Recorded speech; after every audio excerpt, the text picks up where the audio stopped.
Hey guys, this is Brian Mounts. I run turfmechanic.com. Today, I thought it would be a great time to brainstorm some of the biggest mistakes, some of those duh moments that we all have from time to time. No matter how much we know about lawn care, we still make these mistakes every now and then. Mistake number one, don't scarify or power rake your lawn deeply before it's actively growing. What you see behind me here is a nice green lawn, but it's not growing vigorously yet. If I were to go power rake this, I would do it on a very high setting. If I start scoring deep into the ground, it's going to take a long time for the grass to recover, and I'm going to lose ground on spring. Mistake number two, if you are going to be overseeding in the spring, don't put pre-emergent down. Sometimes us lawn care fanatics think to ourselves, well, it's spring. We put down pre-emergent because we don't want the weeds. But we forget that a little bit later in the spring, we wanted to overseed because parts of our lawn might be thin. If you're going to be aerifying your lawn through core aeration or spike aeration, don't aerate the lawn after you put the pre-emergent down. If you're going to go through the trouble of putting the pre-emergent down, you want the barrier to last for a long time. Once you start poking holes into it, then you break the barrier and your pre-emergent isn't going to work very well. You're going to be fertilizing the lawn before your soil temperatures get to 55 degrees.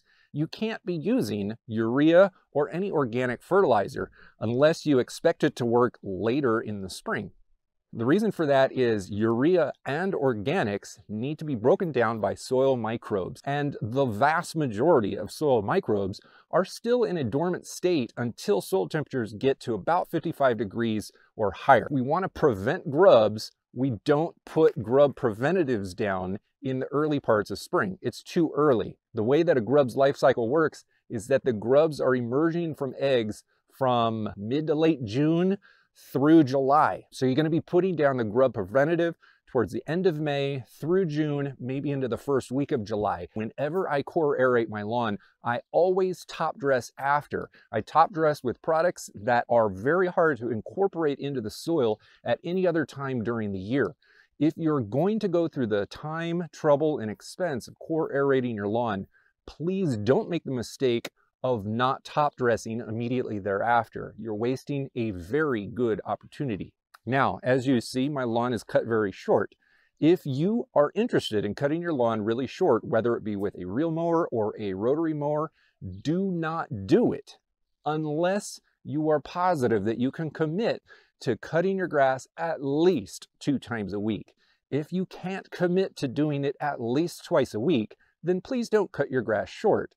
If you do cut it short once a week or once every 10 days, you are going to be breaking the 1/3 rule every single time you mow, and your grass is not going to perform very well over the course of the full season. If you live in a climate where you have to regularly irrigate your lawn, please don't irrigate your lawn 3 or 4 times a week for 15 minutes a day. In the early season, when you're cutting your grass, this is a better time to be bagging the clippings, because if we mulch the clippings back into the lawn, there's not a lot of activity in the soil to break those clippings down and reincorporate them into the soil profile. In the early season and the very late season, when soil temperatures are below 55, please consider bagging your clippings. Now, if you're one of those crazy people that wants to kill your entire lawn and completely start over, or maybe just kill off a patch of your lawn, please don't think that you can apply it one time and be done. Almost every single person that attempts to fully kill all vegetation off of the lawn space,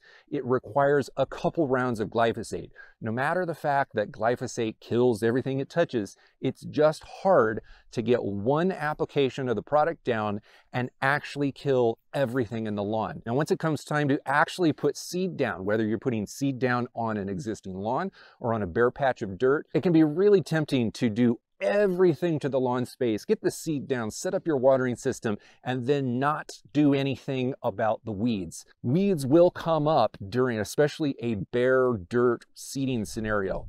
Please consider planning on using some sort of mesotrione product, whether it be Tenacity or the generic products out there. Please consider scarifying the lawn, dethatching heavily just before you apply the seed. The reason we do that is because it scrapes off a lot of the organic matter off of the soil surface, and it creates little grooves in the ground that seed can get into and come in contact with the soil. You'll have better germination rates when you do this. Preventative fungicide treatments are a lot better than waiting for a problem and then trying to fix it later. Usually by mid to late spring, when temperatures start getting quite high and humidity is high, this is when preventative rates of fungicides can be applied to stop problems before they start. Once a problem gets bad, it becomes much harder to correct the problem later in the season. One of the many ways that fungal diseases enter grass plants is by cutting the grass with dull mower blades. Now, as we push through late spring and go into summer, this is when fertilizing becomes a little bit dangerous if we're using urea or any synthetic fertilizers.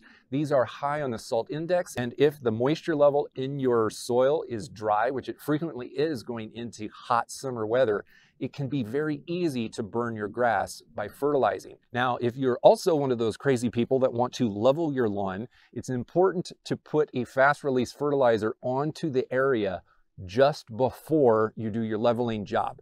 For one, you're going to want to cut the grass as low as you possibly can, either with your rotary mower or with a reel mower, and then fertilize it so that it starts growing quickly. Don't seed unless you can guarantee yourself that you can water multiple times every day for at least 3 weeks. If you're going to be putting seed down now and planning on going on a weekend vacation in 10 days, it's not the right time to seed.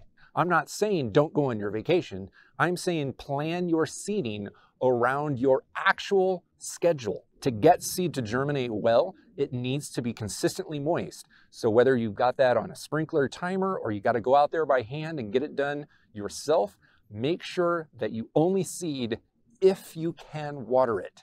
Now, the last item on my brainstorm list has to do with the fall. In the fall, you need to be putting down a pre-emergent if you don't want Poa annua in your lawn at the end of winter. I have called this on my channel before one of the most forgettable lawn applications of the entire year. It's really easy to just not do this. There are plenty of other problems and mistakes that people make all the time. Please leave others down in the comments below for the benefit of everyone. For those of you relatively new to lawn care, in the description below, I have 2 links over to the Turf Mechanic website. One of them has to do with my recommendations for early spring fertilization. The other has to do with my thoughts on weed pre-emergence. Take a look at those, or even my spring lawn care guide.